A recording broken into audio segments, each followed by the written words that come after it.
নমস্কার, বাংলা স্পেয়ারে আপনাদের স্বাগত জানাচ্ছি। আজ 8টায় অনুষ্ঠানটা করতে বাধ্য হচ্ছে, কেননা এরপরে হাইকোর্টের রায়টায় দেখার পরে আরেকটা ভিডিও করার ইচ্ছে আছে।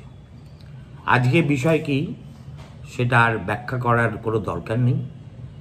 একটা কথা আপনারা বললে বিশ্বাস করবেন কি করবেন না সেটা আপনাদের ব্যাপার, কিন্তু এই যে টিকিট না পেয়ে বিক্ষুব্ধ হয়ে মুখ্যমন্ত্রীর ছোট ভাই গতকাল দিল্লির বিমানে উঠে পড়েছেন, এই খবরটা আমি তৎক্ষণাৎই পেয়েছিলাম, কিন্তু আমি ইচ্ছে করে এ নিয়ে একটি বাক্যও ব্যয় করিনি। কেননা আমার মনে হয়েছিল যে পার্থিব সমস্ত হরিদাস পালদের নিয়ে যদি খবর করতে হয়, তাহলে আমার এই ভিডিওর যে ব্র্যান্ড ইকুইটি সেটা সাংঘাতিকভাবে ব্যাহত হবে। তখন আমি ভাবতেই পারিনি যে এই বিষয়টা নিয়ে আজকে বাংলার অডিও ভিজুয়াল মিডিয়ায় এত তোলপাড় হবে। একবার তার ভাইয়ের বক্তব্য টেলিফোনে শোনা হবে, তারপরে ফেসবুকে তিনি কি বলেছেন সেটা দেখানো হবে। এমনকি যেটা সবচাইতে অপ্রত্যাশিত ছিল, সেটা হচ্ছে স্বয়ং মুখ্যমন্ত্রী নিজে থেকে সাংবাদিক বৈঠকে তার ভাইকে তজ্জ ভ্রাতা হিসেবে ঘোষণা করলেন। এত নাটকের মধ্যে অনাবশ্যক একটা ছোট ঘটনা জড়িয়ে পড়ল যে আমি ভাবলাম যে আজকে তো আমি যদি এটা নিয়ে কিছু না বলি তাহলে খবরের প্রতি অবিচার করা হয়। দেখুন, পাবলিক লাইফ এই শব্দটা দোতনা বলুন, গাম্ভীর্য বলুন, এটা একটু অন্যরকম। আমরা যারা প্রাইভেট সিটিজেন তারা অনেক কিছু করতে পারি যেগুলো পাবলিক লাইফে থাকা কেউ করলে অবধারিতভাবে মানুষের দৃষ্টি আকর্ষণ করবে, তা নিয়ে আলোচনা হবে, সমালোচনা, বিরূপ সমালোচনা হবে, একদম জেরবার হয়ে যেতে পারেন সেই ব্যক্তি। এবং এখানে পাবলিক লাইফে একবার এসে যাওয়ার পরে কোনো ইমিউনিটি কেউ ক্লেম করতে পারেন না। সেটা সিনেমার অভিনেতা অভিনেত্রী হন, রাজনীতির অভিনেতা অভিনেত্রী হন, কেউই পারেন না। এবং ভারতবর্ষের পরিপ্রেক্ষিতে একটা কি বলবো, একটা দুরারোগ্য ব্যাধি আমার বলা উচিত। সেটা হচ্ছে পরিবার মানেই অভিশাপ, পরিবার মানেই স্বজন পোষণ, পরিবার মানেই প্রাপ্যের অতিরিক্ত পেয়ে যাওয়া, পরিবার মানেই আরও অনেক কিছু। দেখুন, মুখ্যমন্ত্রীর সঙ্গে তার ভাইয়ের যে মন কষাকষি, সেটা হচ্ছে বলতে পারেন রাইভালরি বিটুইন সিবলিংস।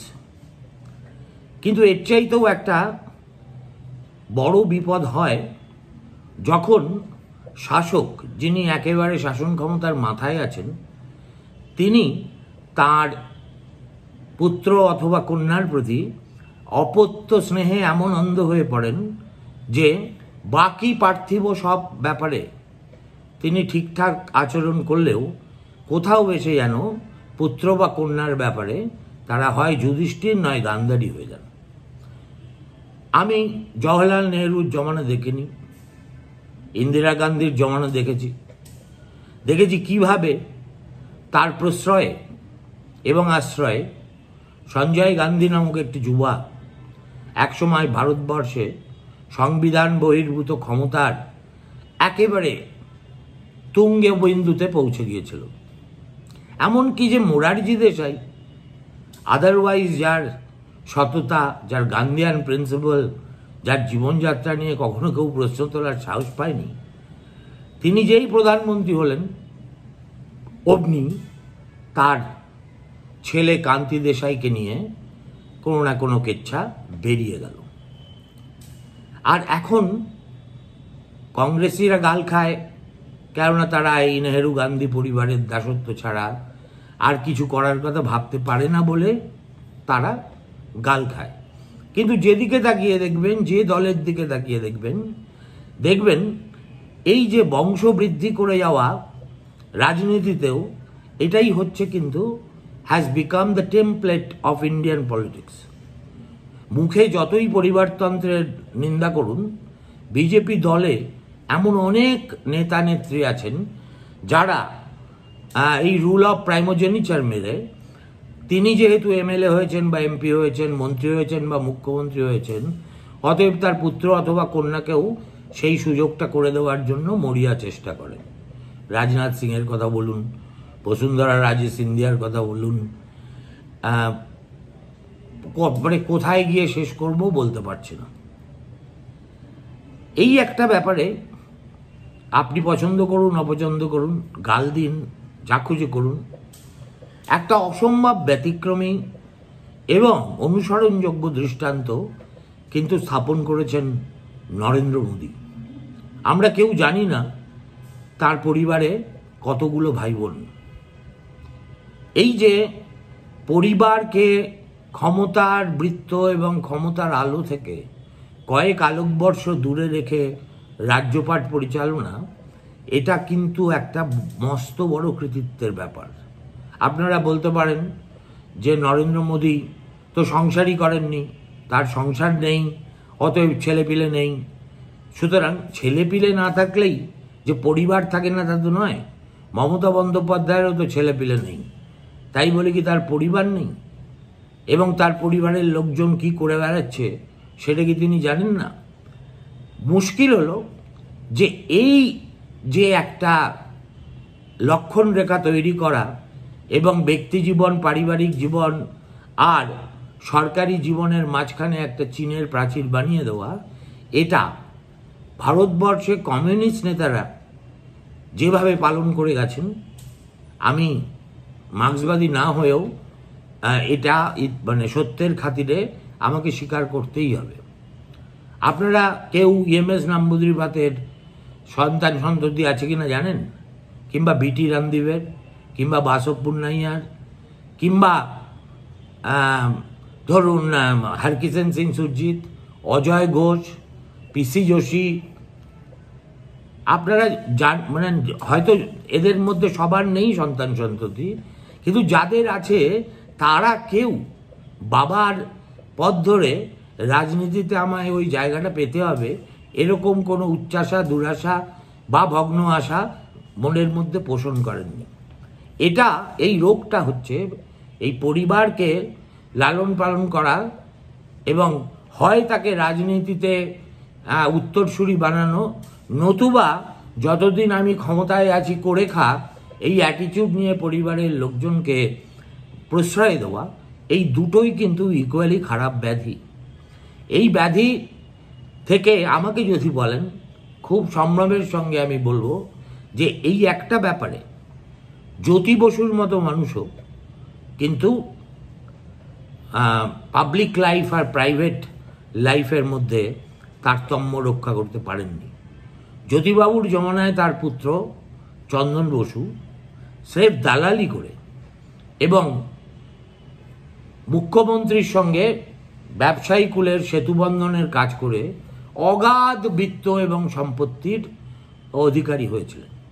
এই নিয়ে সিপিএমের অন্দরে প্রথম সারির নেতাদের মধ্যে খুব অস্বস্তি ছিল, কিন্তু যেহেতু পুত্রকে প্রশ্রয় দেওয়া আর নিজে দুর্নীতিগ্রস্ত হওয়ার মধ্যে তফাৎ আছে, অতএব সিপিএমের নেতারা মনে মনে গজরালেও মুখের উপর কিছু বলার সাহস করতেন না। আর জ্যোতিবাবুকে এই প্রশ্ন করলেই তিনি একদম ফোঁস করে বলে উঠতেন, ফোঁস করে উঠতেন। তিনি বলতেন, কেন আমার ছেলে কি ব্যবসা করতে পারবে না? সেই সময় যখন চন্দনকে নিয়ে প্রচুর হই হই হচ্ছে, তখন ইন্ডিয়া টুডেতে আমারই একজন অগ্রজ, খুব প্রিয় সাংবাদিক সুমিত মিত্র একটা প্রচ্ছদ নিবন্ধ লিখেছিলেন। তার নাম ছিল মার্কসিস্ট ফাদার্স ক্যাপিটালিস্ট সান।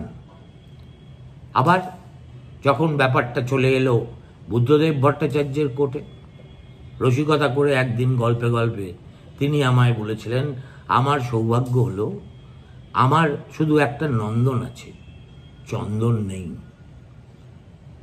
তার চন্দন না থাকুক, একটি মেয়ে তো ছিল, আছে, তার নাম সুচেতনা। তার কোনো ছায়া ক্ষমতার অলিন্দে আমরা কখনো পড়তে দেখেছি বলে মনে করতে পারি না।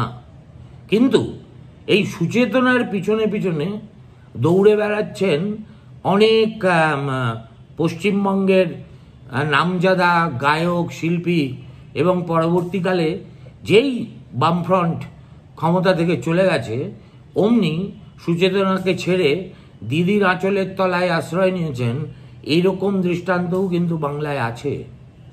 যেমন ধরুন দিদির খুব পেয়ারের ইন্দ্রনীল সেন। এই যে আজকে মুখ্যমন্ত্রীর ভাই, যিনি বাংলা বাজারে বাবুর নামে বেশি পরিচিত, তার আস্পর্ধার একটা সীমা থাকে সব কিছুর।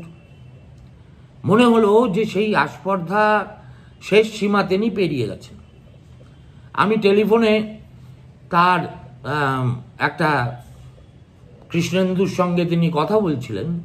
আমি দেখলাম যে তিনি 4টি বাংলা সেন্টেন্স ঠিক করে বলতে পারেন না, অথচ তিনি একটি লোকসভা কেন্দ্রে দলের প্রার্থী হওয়ার মতো উচ্চাসা পোষণ করেন। এবং প্রসূন ব্যানার্জির সম্পর্কে তার কি ক্রোধের কারণটা কি? ক্রোধের কারণ হলো যে প্রসূন ব্যানার্জি নাকি মোহনবাগান ক্লাবের কোনো অ্যানুয়াল জেনারেল মিটিংয়ে তার সঙ্গে অভব্যতা করেছেন। অতএব সে তার প্রতিশোধ নিতে, আমার দিদি যেহেতু মুখ্যমন্ত্রী, অতএব দিদিকে ব্যবহার করে আমি তোকে সবক শেখাবো, হাওড়ায় তোকে টিকিট পেতে দেব না। এটাকে কি বলে? আপনারা বলতে পারেন অবোধের গোবধে আনন্দ, আমি সেটা বলবো না। আমি বলবো যে একটা বিনাইন প্রশ্রয়ের মধ্যে থাকতে থাকতে থাকতে থাকতে বন্দ্যোপাধ্যায় পরিবারের লোকজন এখন ধরাকে সরা জ্ঞান করছেন। এই গত নির্বাচনের আগে বাজারে খুব গুজব রটেছিল যে শুভেন্দু অধিকারী ওই বন্দ্যোপাধ্যায় ভাইদের মধ্যে একজনকে তুলে নিয়ে বিজেপিতে যোগদান করাচ্ছেন। তারপরে আমরা দেখলাম তার স্ত্রী পুরসভায় কাউন্সিলর পদে নির্বাচিত হলেন। দেখুন, একটা পরিবার থেকে তো আছেই, মুখ্যমন্ত্রী স্বয়ং আছেন, আর ভাবী মুখ্যমন্ত্রী বা ডি জুড়ে মুখ্যমন্ত্রী অভিষেক বন্দ্যোপাধ্যায় আছেন। আর কত চাই? সেটা তো গেল একটা প্রশ্ন। দ্বিতীয় প্রশ্ন হলো যে যেটাকে আমি বিনাইন প্রশ্রয় বলছি, সেটা কোন বিন্দুতে পৌঁছতে পারে তা নিয়ে বাংলার মিডিয়া চর্চা করে না।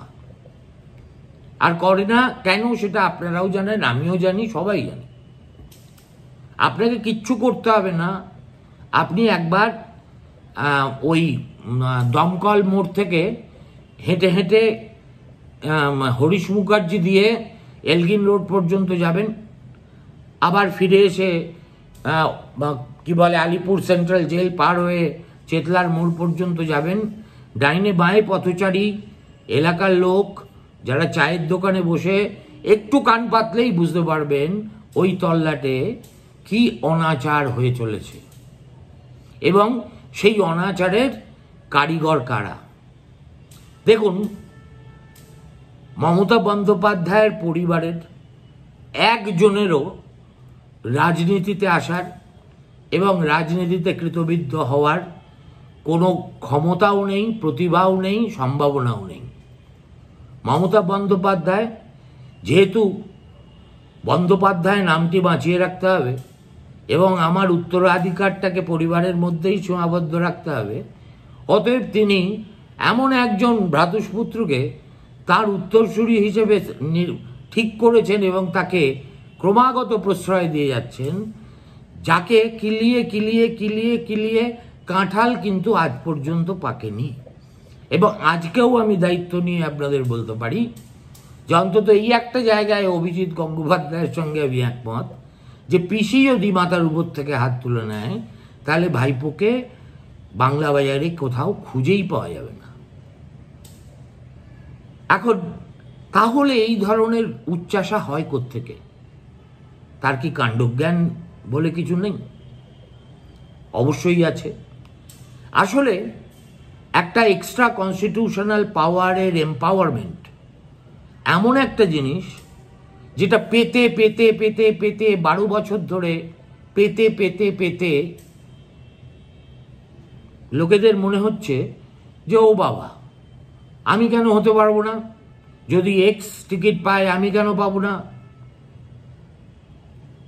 সুতরাং এটা কিন্তু মমতা বন্দ্যোপাধ্যায় তার ছোট ভাইয়ের সঙ্গে পাবলিকলি সম্পর্ক ছিন্ন করলেন বা করলেন না তার ব্যাপার নয়। এটা হচ্ছে তিনি যে কালচার এবং যে অ্যাকুইসেন্স গত 12 বছর ধরে নিজের পরিবারের মাথার উপরে বিছিয়ে রেখেছেন, তাতে কিন্তু অনেক বড় পচাশা মুখে আজ না হয় কাল, কাল না হয় পরশু তার পা কেটে যেতে পারে, এটা সম্পর্কে যেন তিনি একটু সচেতন থাকেন। আজকে আমি দেখছিলাম, হাসিও লাগছিল, মমতা বলছিলেন যে তাদের পরিবারে নাকি 30 জন লোক এবং তাদের একজনও তার ছোট ভাইয়ের এই কীর্তিকলাপ পছন্দ করছে না। ন্যাচারালি করবে না, এর জন্য তো পরিবারের লোক হওয়ার দরকার নেই। ভোটের মুখে মুখ্যমন্ত্রীকে যদি তার ভাই একটা বিপাকে ফেলে বা হঠাৎ ঘোষা করে বিজেপির সঙ্গে কথা বলবে বলে দিল্লি পৌঁছে যায়, এমনকি বানসালের সঙ্গে এক প্রস্ত মিটিংও করে ফেলে, তাহলে তো বাড়ির লোকেরাও একটা আতঙ্কে ভুগতে বাধ্য। সুতরাং তাদের বাড়ির লোকেরা যে এই ছোট ভাইয়ের সঙ্গে নেই সেটা বড় কথা নয়, বড় কথা হলো বাকিরা কে কি কোথায় আছেন। মমতা বন্দ্যোপাধ্যায়ের একজন ভাই আছেন যিনি একদা আমার বাড়ি এসেছিলেন বহু বছর আগে, সম্ভবত আমি তখন আনন্দবাজারে ছিলাম। ন্যাশনাল মেডিকেল কলেজে কোনো একটা ছোটোখাটো গণ্ডগোলে তার নাম জড়িয়ে পড়েছিল এবং তাতে তিনি খুব অস্বস্তি বোধ করেছিলেন বলে আমার বাড়ি এসেছিলেন।